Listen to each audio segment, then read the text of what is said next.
Hola, muy buenas noches amigos. Estamos en tiempo de entrevista, estamos en tiempo de la cortina de humo. Y bueno, como veréis, me quito los cascos porque hoy a nuestro invitado, pues en vez de tenerlo por internet, por teléfono, por todas esas cosas, lo tengo aquí a mi vera, a mi izquierda. No quiero yo hacer comparaciones ahora con Jesucristo y los que los traidores. y los que ejecutaron con él. El buen ladrón estaba a la derecha, el mal ladrón estaba a la izquierda. No, no es el caso. Estoy de broma. Sabéis que me gusta distender un poco, distender. O, ¿cómo se dice? Sí, Las así dos está cosas dicho, valen, ¿no? claro.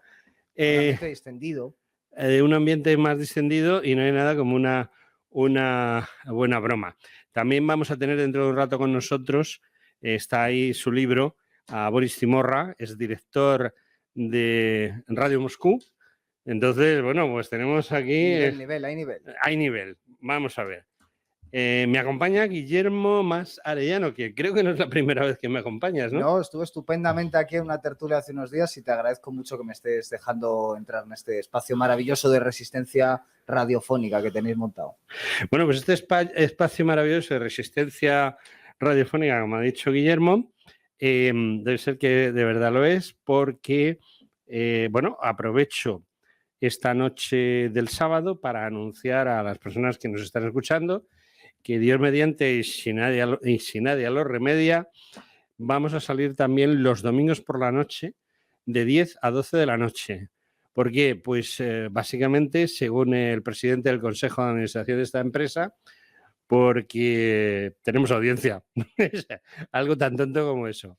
Es decir, nuestro programa es seguramente el programa que más rápidamente está ganando audiencia entre las personas que nos escuchaban. Teníamos un programa los sábados por la noche, ampliamos a un viernes por la noche más noche y ahora la dirección ha decidido, la presidencia del Consejo de Administración y dirección de la emisora, ante el éxito clamoroso que tiene nuestros dos programas, La Cortina de Humo y La Cortina Rasgada, pues La Cortina de Humo va a seguir emitiéndose como siempre los sábados por la noche y La Cortina Rasgada, que es su hija pequeña y que en definitiva lo que va a hacer es, digamos, La Cortina de Humo más el Hoy por Hoy y La Cortina Rasgada el Hoy por la Semana.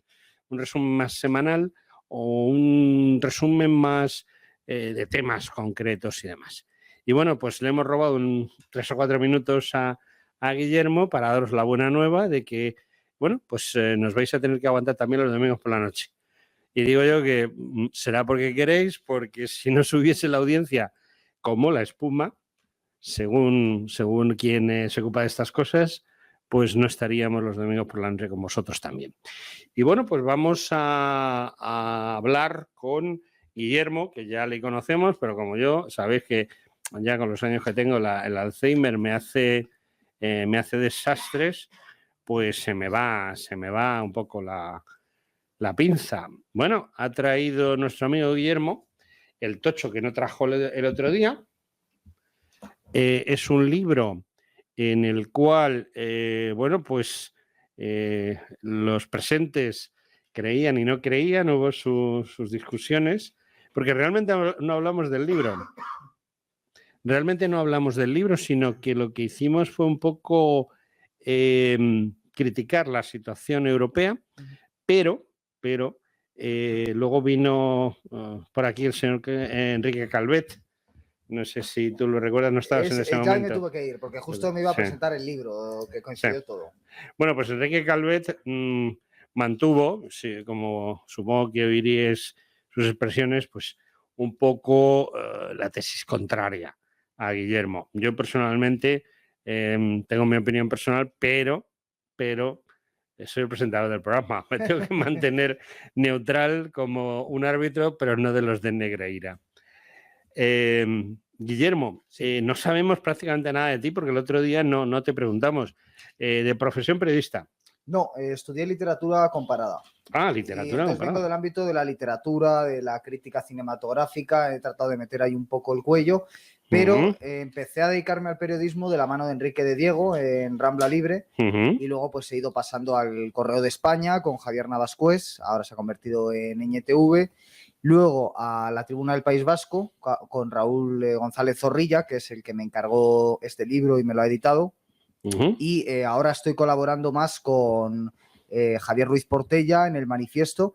Pero bueno, nunca estoy cerrado a ir, pues a ir moviéndome porque esto tiene mucho también de freelance. En definitiva, me voy dedicando a escribir pues sobre asuntos literarios, filosóficos, históricos, en los medios así un poquito disidentes, donde pues tienen la amabilidad como aquí de dejarme hablar. No, eso me has dejado pasmado. Somos los medios disidentes. Bueno, más que los medios disidentes, siento llevarte la contraria, somos los que tratamos de llevar la verdad a los micrófonos, ¿no? Esa es mi opinión. Sí, sí, yo creo que hay como una especie de realidad alternativa que han construido los medios de comunicación masivos y frente a esa realidad alternativa, que es la que se pretende sustituir por la que todos percibimos, pues hay unos medios que tratan de dar una versión diferente, algunos más acertados, algunos menos, con gente más interesante, con gente menos interesante, pero todos trabajando en el mismo sentido. Me has dicho varios sitios, NTV, de mi amigo Álvaro. Álvaro Romero también. Álvaro Romero. Me ha editado Álvaro como 180 artículos, o sea que debe estar harto de mí. Bueno, no, Álvaro es una persona excepcional, buen amigo mío. Yo también he publicado mucho en su digital y en alguna ocasión he estado en sus tertulias, esas que se hacían antes, concretamente los lunes, pero oye, no me da el tiempo. Lo siento. Álvaro, te quiero muchísimo, de verdad, pero no me da el tiempo. Pero bueno, la postura ideológica de Álvaro, pues a lo mejor no coincide con alguna de las otras tres, mucho que digamos. La postura ideológica, no la postura ante la realidad. No, a mí la verdad que siempre me ha gustado que me den cierto margen de libertad en los sitios donde he trabajado y he escrito. Yo tengo un canal de YouTube a todo esto que tiene relativo éxito, que se llama Pura Virtud, Cine y Literatura. Básicamente es un canal donde me dedico a hacer entrevistas y en ese canal creo que si tiene una virtud es que he llevado a gente de distintos ámbitos y distintas ideologías y creo que hay una gran variedad de temas también tratados. Entonces, eso que yo siempre le he ofrecido a mis invitados, también me ha gustado que me lo dejen a mí en los sitios a donde he ido. Y los únicos sitios de los que me he marchado ha sido porque ya enseguida han empezado a ponerme palos a la hora de la rueda, a la hora de tratar de decir lo que pensaba.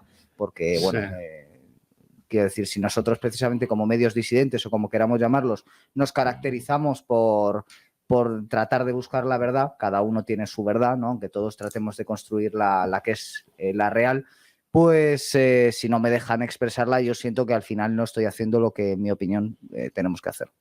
Bueno, lo cierto y verdad es que aquí, hoy por hoy, bueno, yo tengo mi ideología, lógicamente, como tú todos. La tuya. Yo procuro dejar mi ideología en la puerta, excepto cuando me la tocan. La semana pasada hubo un señor que llegó aquí, yo lo estuve entrevistando sobre un libro que ha hecho, un libro que es un engaño, porque el título y el tema que trata no es para lo que te pudiera dar la impresión. Es decir, tú ves el título y ves el libro y ves de lo que trata y entiendes una cosa. Y resulta que precisamente el libro está hecho para que tú te pongas en el lado contrario. Es muy hábil por su parte.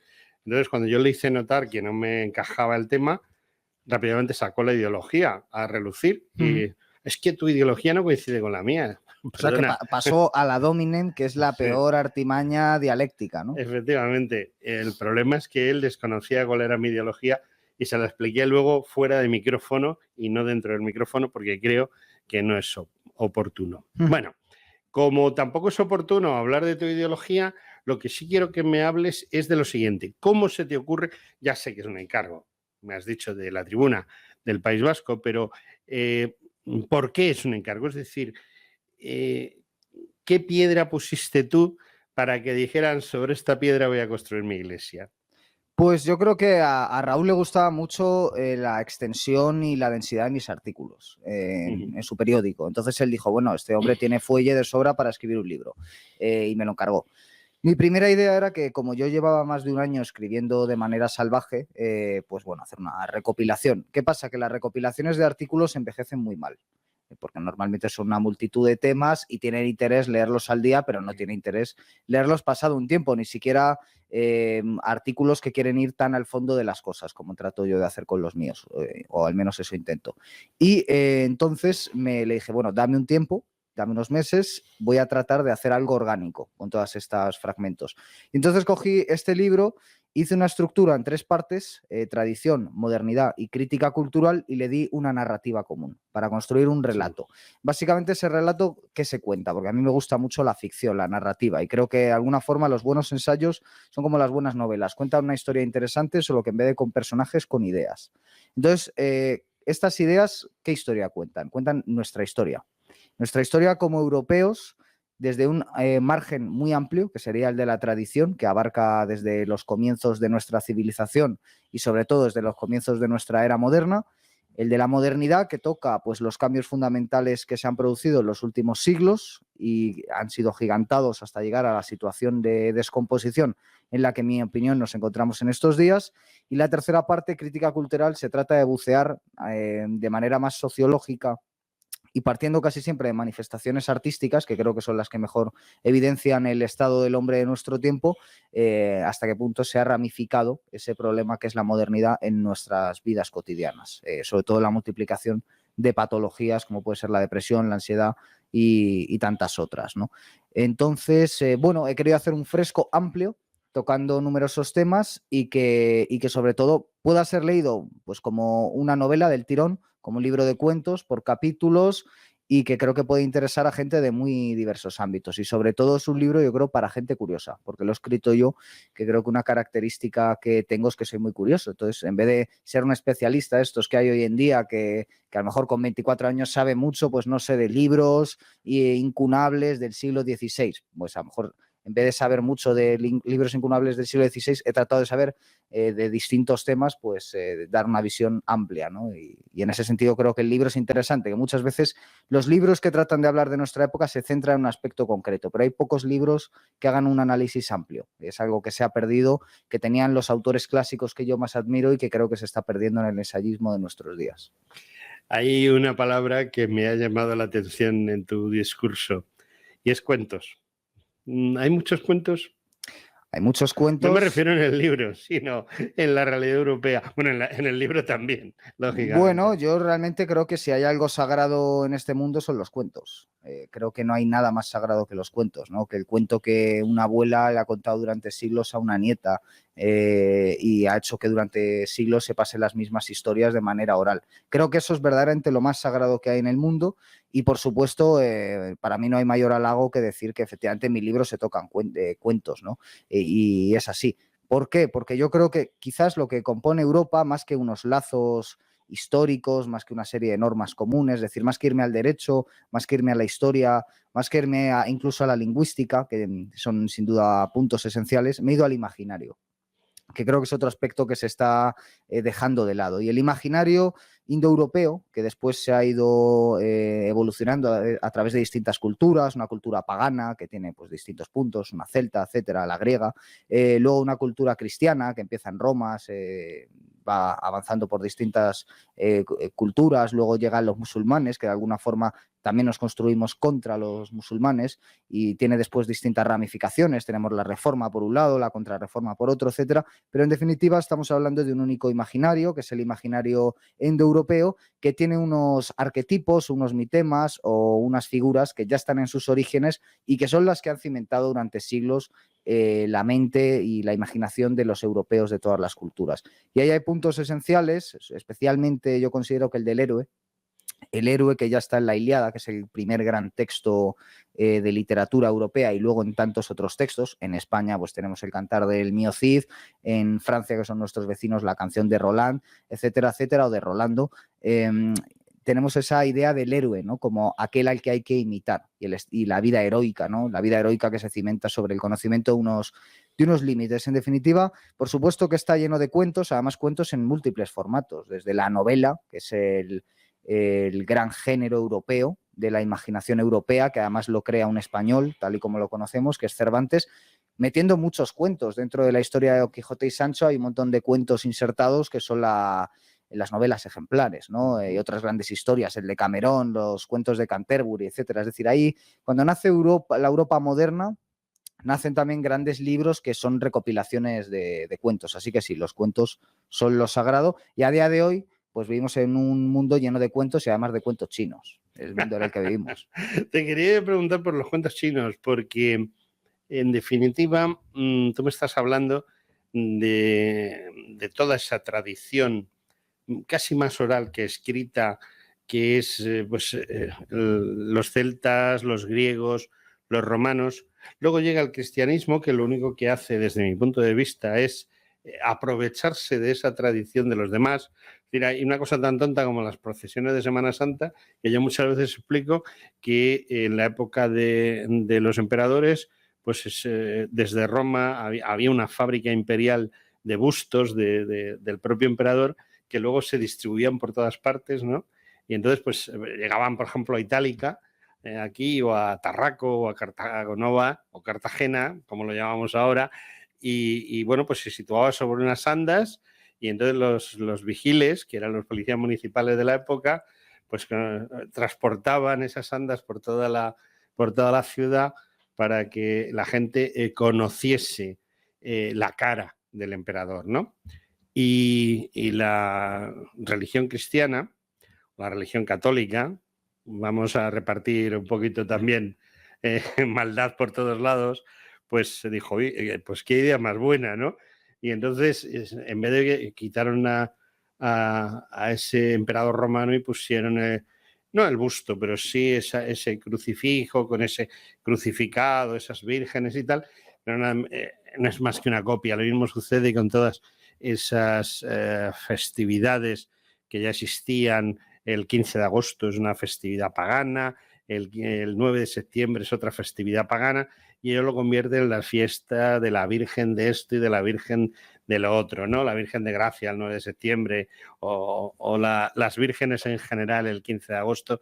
En definitiva, una serie de tradiciones orales y escritas, lo que pasa es que los escritos se han perdido en la mayoría de los casos, han llegado a los europeos. Y bien, tú me hablabas de los héroes, que era lo que yo te quería preguntar, pero me he puesto a divagar, perdona.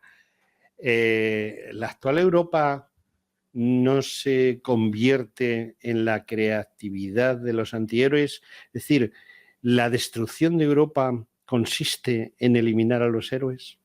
Totalmente, esa es es la frase que puede resumir perfectamente el libro, vamos, que de hecho la podemos poner de solapa porque Sí, viene que al pelo. te voy a cobrar los derechos sí, de autor.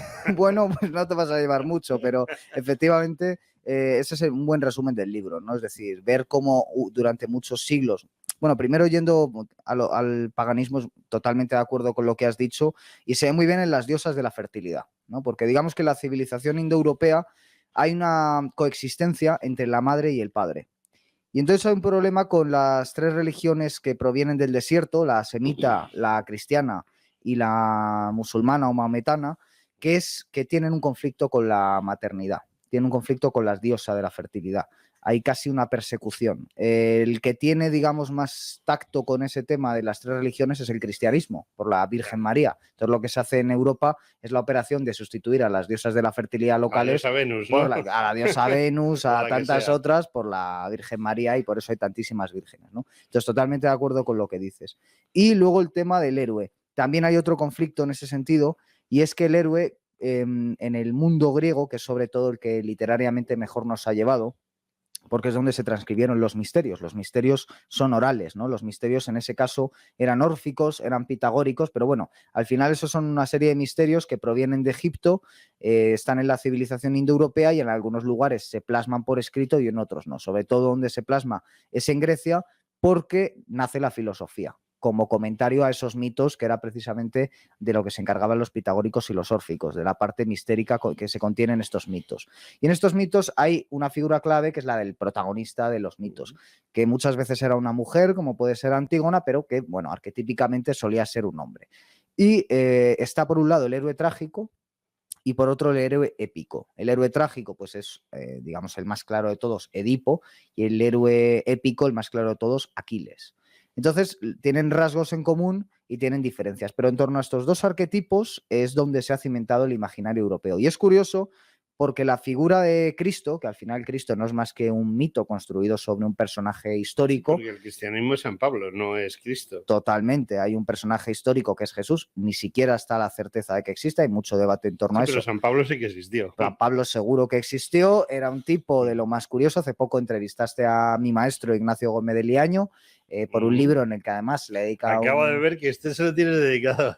Sí, este es su ejemplar, curiosamente. Sí. Y entonces, él en su libro, en El eclipse de la civilización, que la entrevista, por cierto, es estupenda, pues habla muy bien de San Pablo. Yo le admiro mucho y es mi maestro y sé mucho menos que él, pero yo tengo peor concepto de San Pablo. San Pablo es un vendemotos. Claro, seguramente por ignorancia, pero en mi opinión San Pablo es el que se inventa el cristianismo, el que lo inserta en la civilización griega. Ajá. Y en buena medida ahí empieza ese asunto. ¿Por qué? Porque hay una sustitución. Primero hay un ideal universalista, que eso no estaba en la civilización pagana, que es muy tolerante con las culturas locales. Y por otro lado, hay una figura que sustituye a la del héroe, que es la de la víctima. El propio Jesús es una víctima inmolada en la cruz, donde otro héroe épico habría cogido las armas con San Pedro y con los otros y hubiera puesto a matar por ahí al personal, a plantear una resistencia, pues quizás más cercana a la de Espartaco, que ese sí que es una figura histórica más o menos cercana en el tiempo, ¿no? Jesús se inmola en la cruz por otro tipo de razones y demás, pero obviamente Cristo no es como tal una víctima, es un asunto muy complejo, pero eso sí que da pie a este asunto que hemos llegado hoy del wokismo, en mi opinión, del wokismo, que es la cultura de la víctima. Es decir, hace 50 años a los niños les gustaba John Wayne, porque era un tipo duro que sabía desenfundar el revólver más rápido de nadie y matar a niños, ¿no? Matar más rápido al enemigo, y eso le gustaba a los niños, ¿no? Y a día de hoy a los niños lo que les gusta es el tipo que va en silla de ruedas, que es dependiente, pero que se supera a sí mismo y demás, ¿no? Y en mi opinión esto, que es muy bonito, está muy bien, yo tengo un gran respeto por las personas con discapacidad, e incluso me pueden llegar a rodear y por supuesto es un asunto muy serio, ¿no? Pero a nivel de ficción eso tiene un problema y es que los niños ya no quieren ser héroes, ahora los niños se conforman con ser víctimas y eso me parece que es un signo muy evidente de decadencia a una civilización, porque lo que se está generando es una civilización que es incapaz de defender aquello en lo que cree, porque ya no cree en nada y eso es totalmente antiheroico. Entonces, realmente tocando el tema del héroe se pueden sacar a colación todos los grandes problemas de nuestra época, en mi opinión. Hablabas de héroes, hablabas de... es curioso, Espartaco muere en la cruz exactamente igual que Cristo, pero son dos temas diferentes, ¿no? Porque Espartaco se ha enfrentado con Roma y ha perdido, mientras que Cristo pasa de Roma, digámoslo así, y a pesar de eso, pues también muere en la cruz, que es una de las peores maneras de morir, no sé si lo sabes.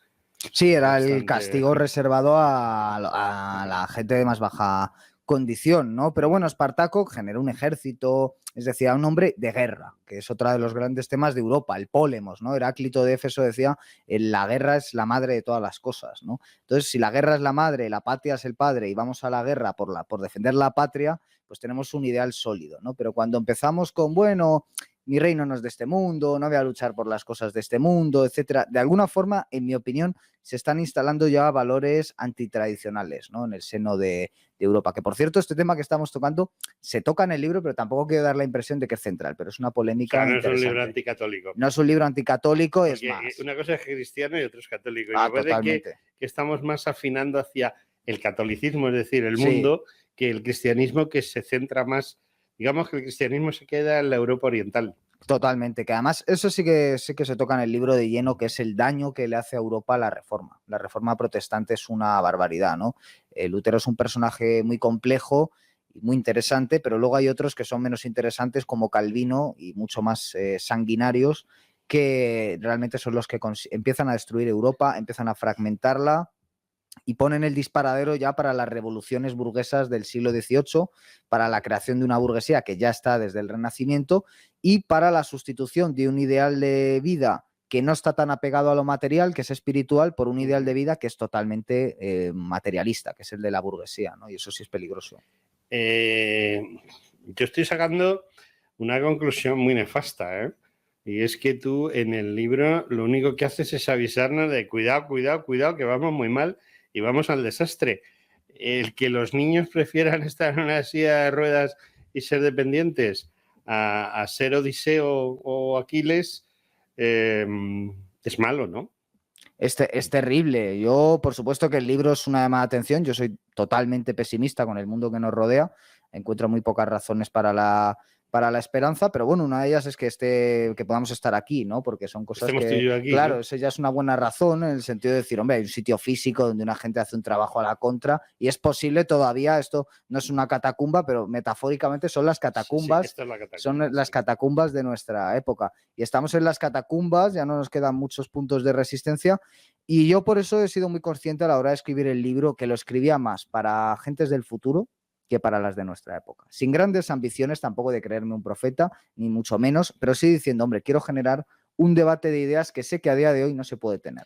Pregunta, ¿tú crees que esta juventud blandita, blandiblup, de cristal, sí. de cristal, oye, es que no me dejan ver la televisión, me han castigado sin postre, algo así, ¿no? Cuando yo recuerdo que hace no tantos años no te podían castigar sin postre porque es que no había postre. Bueno, no hace tantos años, no. O sea, vamos a ver, tú sabes que yo he sido militar profesional, concretamente del Cuerpo de Sanidad, y gracias a eso pues he ido a ayudar y a pegar tiros en sitios como Sarajevo, el Líbano, Djibouti o sobre todo Afganistán. Y los niños de Afganistán no los puedes castigar sin postre. Los niños de Afganistán lo que les puedes castigar es dándoles un premio que es ir a Europa y haceros con ella, ¿no? Bueno, sí, más que un premio es una misión. Esa es la gran sustitución que ahora está causando mucho revuelo. Están queriendo cancelar al viejo topo. No sé si has oído esa noticia. El periódico este marxista lo quieren cancelar en varios grupos de estos de... Sí, yo conozco ese, pero no sabía que lo que... Ahora lo quieren cancelar... Bueno, el Mundo Obrero han censurado varios años, o sea, partes del Mundo Obrero que estaban en la biblioteca, en el archivo de la Biblioteca Nacional, no puedes tener acceso a ellos porque lo que dice no es políticamente correcto. Bueno, estamos en eso. Hace unos años salió la noticia de que una universidad de humanidades en Estados Unidos había censurado a Homero. Es como querer correr una maratón después de dispararte al pie.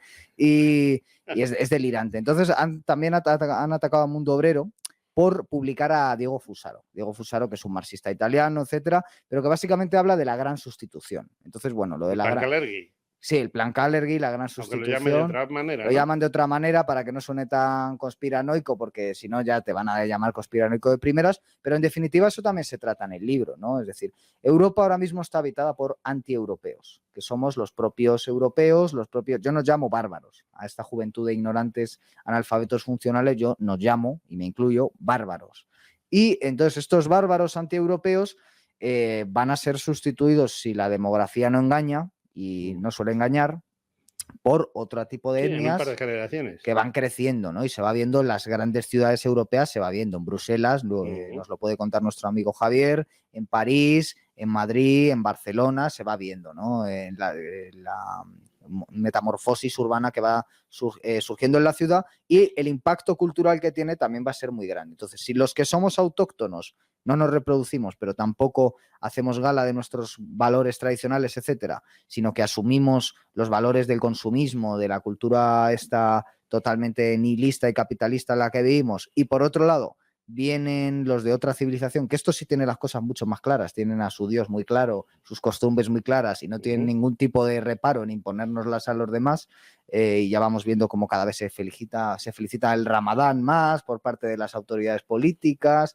Porque son unos traidores. Son traidores, son los traidores, los más grandes. Entonces es muy difícil ser optimista cuando esto se ve. Yo he tenido la experiencia de conocer a una treintena de personas jóvenes interesantes que son muy conscientes de los problemas a los que nos enfrentamos y no están dispuestos a ceder, pero son una minoría muy reducida de personas excelentes, son esos justos que desde el principio de los tiempos han salvado el mundo del exterminio, y con ellos solo pues no hacemos nada. Entonces, como soy muy pesimista, es complicado ver a... No estoy de acuerdo contigo.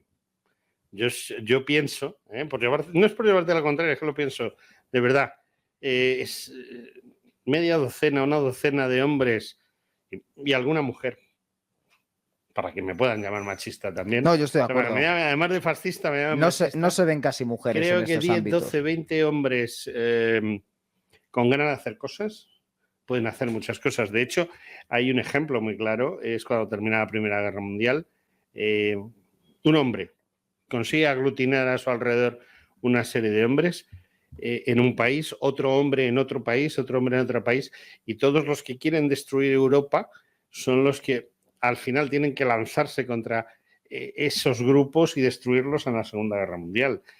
Se tienen que apoyar precisamente en un grupo que también dirige un solo hombre, ¿no? Porque la Segunda Guerra Mundial quien la ganó fue Rusia. Bueno, la Unión Soviética. Rusia es otra cosa. La Unión Soviética era un hombre con cientos de millones a su alrededor, consigue ganar a otros grupos de un hombre con X hombres alrededor en beneficio de una de las religiones del desierto, ¿no? Totalmente. Bueno, además, sí, yo, vamos, estoy muy de acuerdo con cómo lo has pintado. A lo mejor no... No, y encaja perfectamente. Encaja con tu libro. Encaja, porque, bueno, yo las dos guerras mundiales las considero, como Ernest Nolte, dos guerras civiles europeas. Efectivamente. Entonces, estoy de acuerdo. Ahí quien monta esa guerra civil europea somos los propios europeos, que ya vamos perdiendo nuestra tradición, y esas guerras están hechas con un fin: dinamitar Europa, acabar con la Europa imperial, y así es. Después de la Segunda Guerra Mundial no quedará un solo imperio en suelo europeo, y cuando empezó la Primera Guerra Mundial había unos cuantos, y después Europa será repartida en una mesa donde no habrá un solo dirigente importante europeo, sino que habrá un estadounidense, un inglés y un soviético. Es decir, masonería y comunismo. Totalmente, serán los que se reparten el pastel, y pues durante hasta hoy, incluido hoy mismo, no ha vuelto a haber un solo representante importante de Europa que se fije en los grandes valores europeos. Y ahí podemos hablar de la Unión Europea, que yo considero que es una civilización, o sea, un grupo antieuropeo también. Está construido sobre valores antieuropeos. Después de la publicidad, hablamos de Europa. Bueno, queridos amigos, volvemos de esa publicidad famosa que en algunas de nuestras emisoras es publicidad y en otras es un poquito de música.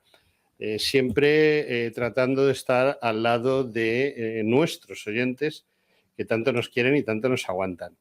Normalmente las entrevistas que hacemos están en torno a 25 o 30 minutos, pero en esta ocasión tenemos un tema tan interesante que creo que debemos alargarlo un poquito más.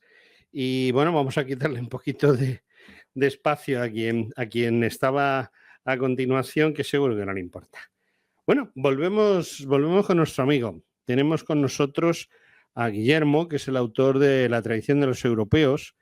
Y bueno, de momento estamos de acuerdo en muchas cosas y en desacuerdo en muy pocas. Totalmente, lo cual no es frecuente, pero es interesante. Es frecuente, pero exactamente.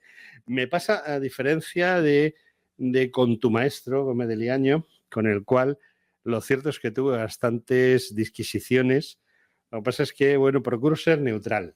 Y entonces él expresó algunas opiniones, sobre todo acerca de los fascismos y del nacionalsocialismo y del comunismo. Él dio algunas opiniones que, bueno, son sus opiniones. De hecho, yo a la semana siguiente o 2 semanas después me traje a José Luis Orella, sí, creo que también le conoces. Sí, de Fides ha publicado bastante, tengo entendido. La ha hecho. EAS, perdón. EAS, no, pero lo último ha sido, me parece, de Almuzara. Con Almuzara ha publicado una historia del fascismo que yo desde aquí, permíteme, sí. Si alguien quiere saber lo que es el fascismo, debe de leer el libro de José Luis Orella, porque entiendo que es el hombre que más sabe de ese tema y además creo que es la respuesta más adecuada que yo le hubiese dado al señor Gómez de Liaño si yo no tuviese que ser imparcial en las entrevistas. La respuesta al comunismo se la dio Boris Timorra con antelación. Boris Timorra estuvo aquí hablando con nosotros 2 o 3 semanas antes y estuvo Boris Timorra, ya para quien no lo recuerde, fue director de Radio Moscú en la época en la que había una Radio Moscú comunista y que Boris Timorra, hijo del secretario personal, del secretario general del Partido Comunista de España, ocupó ese puesto y desde Moscú pues muchas cosas salieron hacia la España franquista y hacia la Europa de este lado del telón de acero. Y bueno, pues estoy viendo que aunque tú seas alumno de Gómez de Liaño, no coincides con él en muchas cosas. Lo importante de tu libro, y hay muchas cosas interesantes, ¿no? Pero esta traición de los europeos tiene alguna posibilidad, porque ya hemos estado hablando de esa posibilidad, ¿no? Pero realmente puede haber un renacer europeo a corto plazo, es decir, que de repente la gente diga, oiga, me están tomando el pelo, esto no puede ser, y esa docena de apóstoles, vamos a decir, tenemos un Cristo y 12 apóstoles, algo que no sucedió en la realidad, pero tenemos un Jesucristo y 12 apóstoles y estos se dedican a decir la palabra. Bueno, es interesante porque precisamente yo ahí cito mucho en el libro a Julius Evola y a Ernest Junger, que son dos autores que estuvieron relacionados con respectivamente fascismo y nacionalsocialismo. Y es muy interesante porque los dos viven duramente la derrota del nacionalsocialismo y del fascismo, como no puede ser de otra forma para ellos después de la Segunda Guerra Mundial, porque entienden que efectivamente una opción alternativa de Europa se ha perdido. Y si uno va sin ningún tipo de prejuicio, que es como hay que ir a los textos de la Revolución Conservadora y de los autores que influyeron por su parte también en el germen del fascismo, ve que en definitiva lo que estaban buscando es una tercera vía. Y así lo llamaban, ¿no? El Tercer Reich no es algo que tuviera copyright de Adolf Hitler, es algo que llevaba mucho tiempo hablándose antes de que a Adolf Hitler se le ocurriera montar un partido. Y lo mismo sucede con el fascismo. Las ideas de Mussolini, que no olvidemos venía del mundo comunista, pues estaban siendo tratadas también simultáneamente por otros autores de la época. Y obviamente ellos tuvieron sus diferencias con la manifestación práctica de estas ideas por parte de estos dirigentes y también tuvieron sus pues desavenencias obviamente con el mundo nacido después de la Segunda Guerra Mundial porque solo podían percibirlo como derrotados. Con todo esto, ¿qué es lo que quiero decir? Bueno, algo que en los dos testimonian también en libros como La emboscadura o como Cabalgar el tigre, que es que esa tercera vía desde un punto de vista político ha quedado descartada. Es decir, que en el mundo posterior a la Segunda Guerra Mundial, de democracia parlamentaria liberal burguesa, es radicalmente difícil poder sostener una alternativa política. ¿Por qué? Porque te van a acusar de fascista y de hecho lo hacen. Si uno ataca a la democracia liberal burguesa, si lo haces desde un ámbito comunista te atacan pero menos. Pero si lo haces desde un ámbito que también sea anticomunista, te llaman fascista y es posible que te lleven al ostracismo, que te encarcelen y etcétera, etcétera, ¿no? Sí, o que te pongan una bomba y ahora te voy a hacer una pregunta después sobre pues eso. seguramente porque ha habido casos de personas a las que han sido atacadas también desde un punto de vista físico, ¿no? En definitiva, ese mundo posterior a la Segunda Guerra Mundial, que supuestamente es un mundo de sociedad abierta y de muchísimas libertades, a mucha gente que no nos sentimos satisfechos en él, se nos quiere sacar completamente del debate público, no se nos deja ir a los medios de comunicación, y no hablo solo de mí, hablo de mis maestros, no pueden ir a los medios de comunicación, sus libros no pueden ser encontrados en las librerías y no puede haber un debate de ideas proponiendo una alternativa. Entonces, realmente la única solución práctica a corto plazo posible, en mi opinión, es la construcción de un estilo de vida personal para cada uno de los que somos inconformistas con este mundo, sostenible. Y creo que ya es una tarea bastante difícil tal y como están las cosas. No, es que tal y como están las cosas, tú te puedes construir la vida como quieras, pero a tu alrededor está la total destrucción del sistema. Yo que también estudié historia, lo siento muy raro, ¿sabes? Estudié geografía e historia cuando tú no habías nacido. Y porque entonces, ahora se estudia historia o se estudia geografía, pero no las dos juntas. Y llegué a varias conclusiones, sobre todo, todo el mundo se pregunta, ¿y cómo cayó el Imperio Romano? No, el Imperio Romano cayó exactamente igual que como tú pretendes que va a caer Europa, ¿no? Sí, Es lo totalmente. mismo, ¿no? Bueno, hay un cambio de ideas, al mismo tiempo hay una revolución demográfica y luego hay una serie de movimientos económicos catastróficos. Y digamos que en esa conjunción los marxistas se suelen quedar con lo económico. Los fascistas se suelen quedar con lo político. Y a mí me gusta hacer una conjunción de todos, digo, porque tengo que elegir, ¿no? Entonces yo creo que hay una confluencia de causas. Pero hay algo que sí que se suele dejar de lado, sobre todo desde el punto de vista marxista, que son los más, bueno, tú lo habrás visto porque en historia son muy fuertes. Hay una historiografía marxista muy, muy buena en muchos puntos, pero también como tienen unos puntos... Y muy desviacionista, claro, como de la realidad, como ¿no? tienen unos puntos de partida muy férreos, pues eso ya hace que tengan un sesgo muy importante, ¿no? Sí. Y uno de estos sesgos para mí fundamentales, o el fundamental, es que son materialistas. Entonces, no tienen un punto de vista espiritual y eso no cabe habitualmente en sus enfoques. Entonces, más allá de otro tipo de problemas, yo creo que hay un problema espiritual que ya estaba en esa civilización.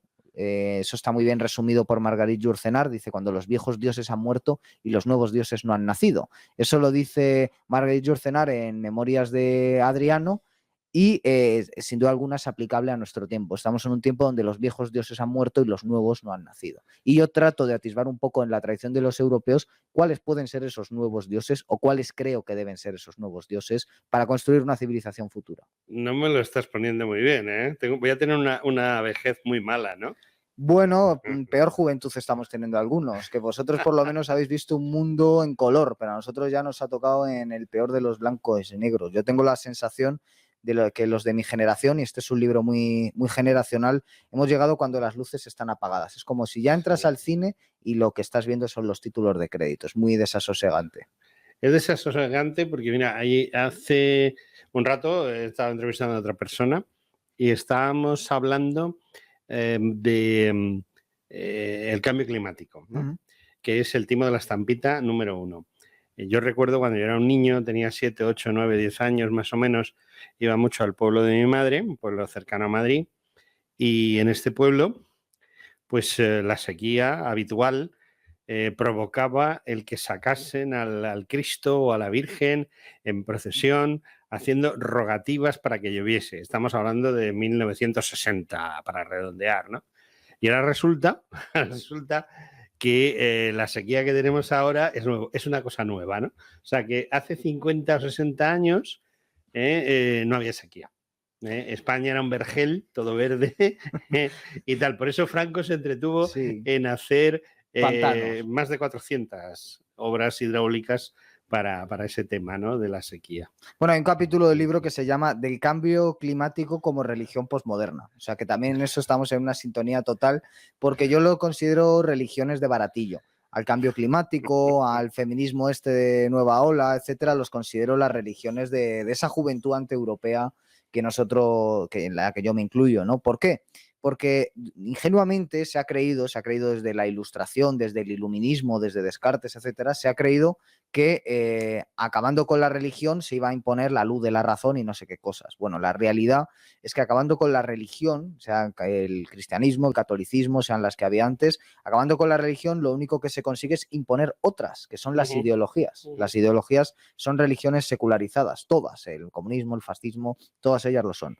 Y estamos en un tiempo tan depauperado intelectualmente que ya ni siquiera tenemos religiones o ideologías fuertes, porque el comunismo y el fascismo, con todo lo que queramos decir de ellas, y tienen las dos un reguero de muertos a sus espaldas, más o menos justificable si es que se puede justificar una muerte, pero por lo menos tenían unas ideas fuertes, una visión del mundo total, ambición intelectual. Tenían Héroes, grandes intelectuales, íconos fuertes, etcétera, una imaginería poderosa o portentosa incluso, pero es que estas religiones de baratillo que han venido después, ¿no? Con el fin de los grandes relatos, como dijo Lyotard, la llegada de la posmodernidad, y estas pequeñas religiones, ideologías, como pueden ser el cambio climático, la ideología de género, etcétera, es que ya el terreno es muy penoso. Uno va incluso a los supuestos grandes autores de estos movimientos y lo primero se ve a las claras que son unos mercenarios. En el caso del cambio climático estaría Al Gore. O de la violencia de género. O de la violencia de género, o sea, unos tipos muy penosos intelectualmente y muy fáciles de desmontar. Y lo que tienen, y esto sí que es lo sorprendente, es una capacidad económica detrás de grandes multinacionales y las facilidades de unos estados que están gobernados por burócratas y tecnócratas que están arrodillados ante los grandes poderes económicos, el Fondo Monetario Internacional, etcétera, que son los que les dictan las directrices, y Pedro Sánchez pues sale con el pin como el perro que lleva el periódico a su amo, ¿no? O sea, dejando claro quién manda. Es un sátrapa. Un sátrapa total, un actor, bueno, si es que vivimos en un tiempo donde son actores los políticos, sin más. Me quedan 7 minutos de programa, fíjate qué cosas. Y quería aprovecharlos para 2 preguntas.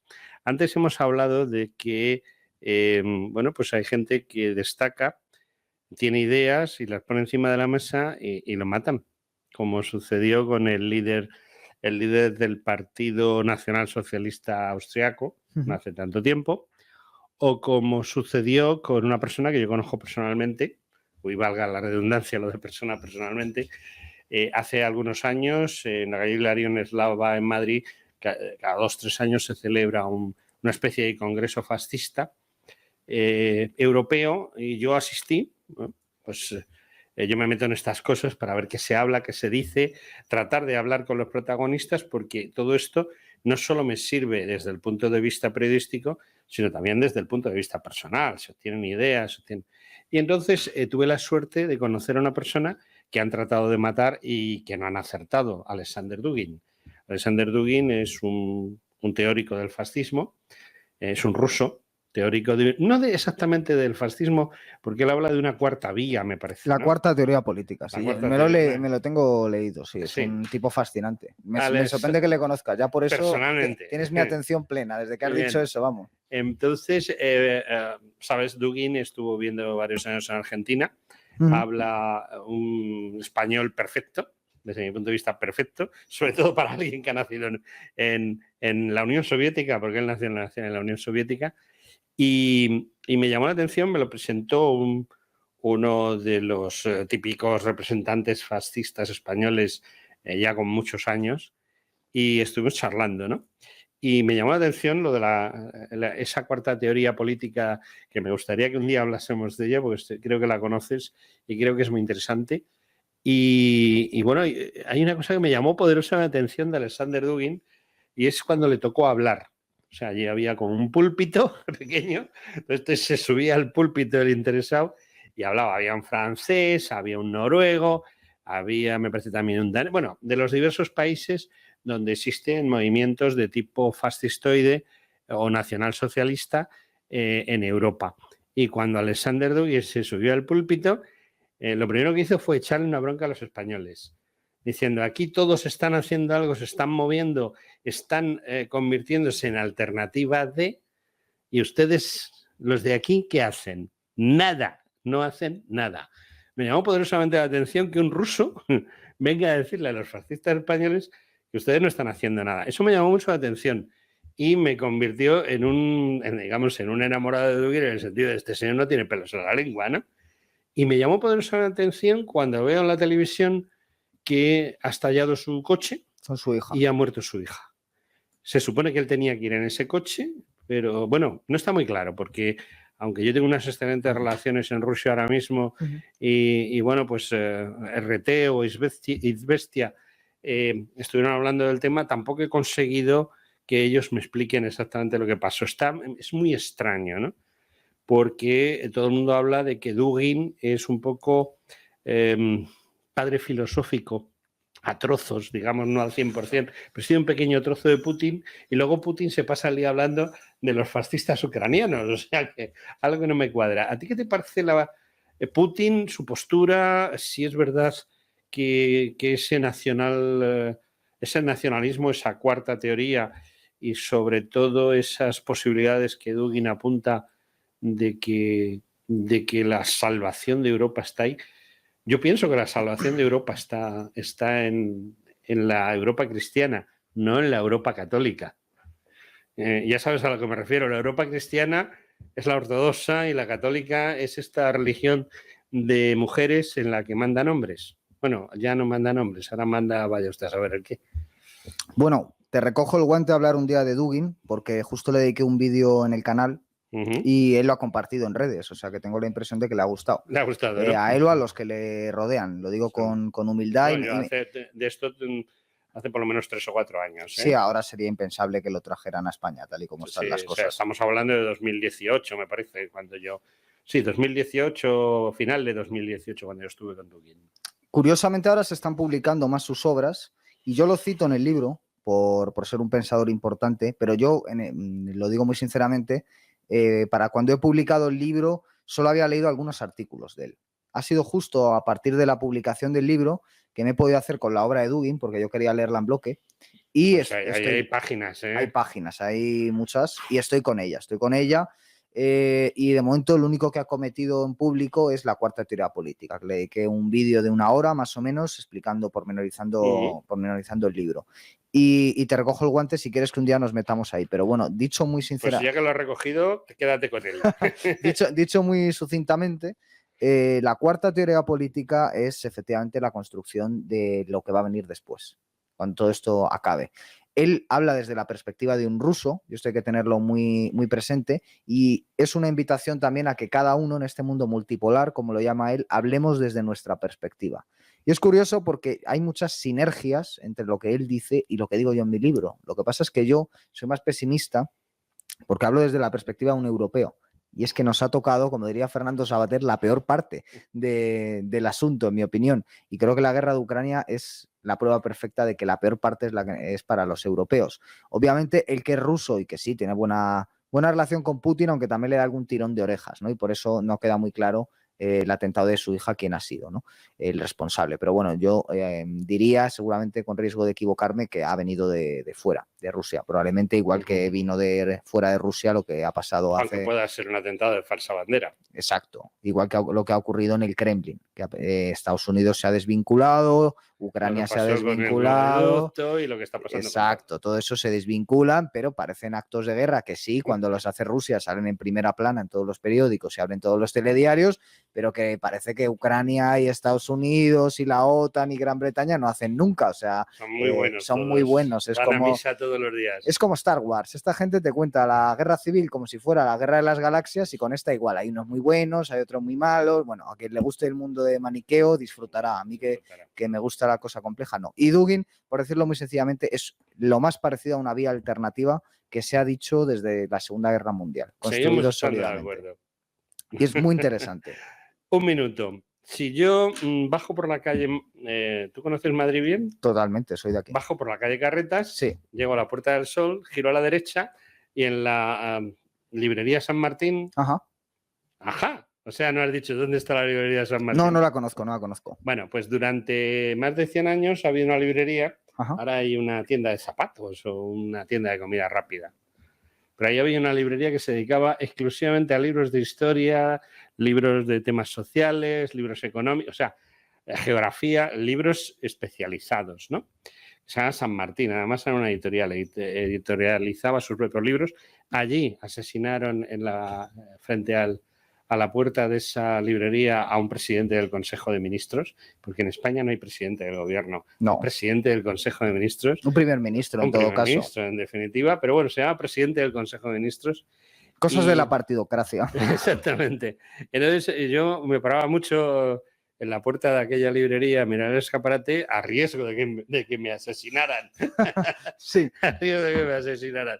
Bueno, pues vamos a suponer que sigue estando San Martín. Yo bajo por la calle Carretas, giro a la derecha en la Puerta del Sol y me enfrento al escaparate y veo en el centro del escaparate este libro, La tradición de los europeos. En 30 segundos, dime por qué lo compro. Entro y lo compro. Porque no te lo van a recomendar en La Sexta, ni en El País, ni te lo va a vender Antonio Ferreras. No te preocupes, ya sé por qué lo voy a comprar. Bueno, no lo voy a comprar por una sencilla razón. No tengo tiempo para leerlo. Me gustaría tener tiempo. Me gustaría leerlo, de verdad. Pero me lo vas a explicar tú, o sea que no tengo ningún problema. Bueno, pues, ¿algún recado? Nada, que a seguir luchando. Amigos, tengo en mi mano un libro que entiendo que es de esos que los que tenéis tiempo para leer, debéis de leerlo. Y bueno, pues nada más, seguimos adelante con nuestro programa. Un abrazo a todos. Muchas gracias. No te he despedido.